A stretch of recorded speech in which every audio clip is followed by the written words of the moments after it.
Well, the 2009 elections have come and gone, which reminds us that we are only now 3 years away from the 2012 presidential election. Never too early to be looking at the contenders for that election.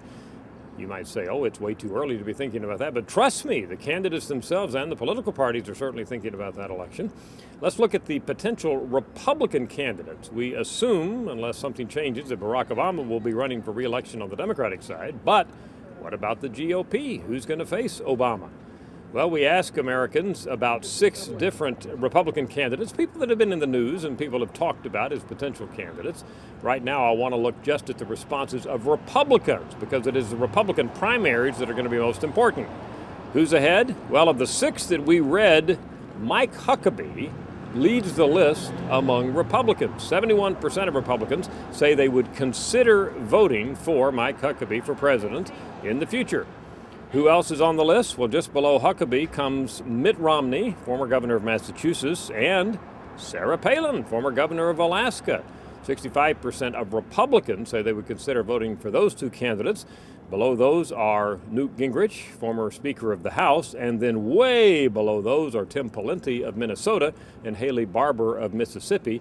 Part of the reason Pawlenty and Barbour are so low, no doubt, is that they are unknowns to a lot of Republicans.